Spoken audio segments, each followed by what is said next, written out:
ఏం లేదు సార్, కట్నం గురించి ఆమెకు ఇంతకుముందు మస్తు సార్లు ఇచ్చిండు. ఆమెకు 2 లక్షలు ఇచ్చింది, బండి తులం బంగారం ఇచ్చింది. అయినా మా ఇంటి దగ్గర కూడా కొట్టిండు, చనిపోయాడు అప్పుడే. మేము అద్దన్నాం కానీ మళ్ళీ కేసు పెట్టి ఏదో మంచిగా చూసుకుంటానంటే మళ్ళీ పంపించిండు అంతే. ఒక్కతే కూతురు, 2 కొడుకులు ఆమెకు. ఆమె మస్తు హింస పడ్డది సార్. ఆమె పడ్డ హింస ఇంకా వేరే అసలు పడలేదు కూడా. ఆడికి ఇచ్చేది కానీ ఇచ్చిండ్రు. కాకపోతే ఇప్పుడు ఆయన అప్పచెప్పాలి. వాడు ఏడున్నాడు, పోలీసు వాళ్ళకి లొంగిపోయిండు.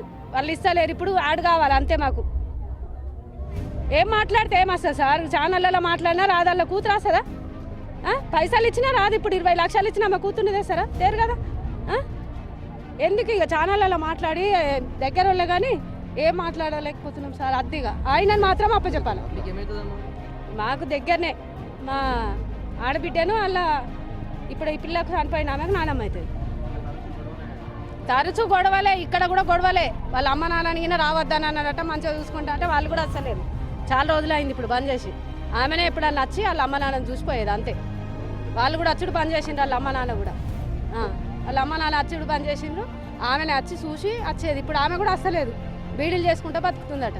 ఆయన ఎన్నో వేరే ఊరికాడ జాబ్ చేస్తాడు, ఎప్పుడన్నా వస్తాడని. ఇదే ఇక ఆయనతో ఎప్పుడు క్షణక్షణం భయం భయం. బతుకుడు ఎప్పుడు చంపుతాడా, ఎప్పుడు ఉంచుతాడా. చంపేసిండు.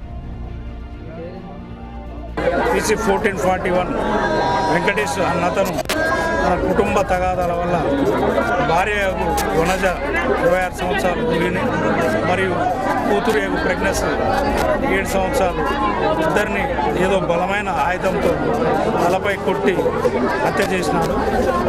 ఈ యొక్క చావు విషయంలో వనజ గారి తల్లిదండ్రులు వచ్చి ఫిర్యాదు చేయగా 3వ పట్టణ పోలీస్ స్టేషన్లో కేసు నమోదు చేసుకుని దర్యాప్తు ప్రారంభించాము. త్వరలో వెంకటేష్ని అరెస్ట్ చేసి కోర్టుకు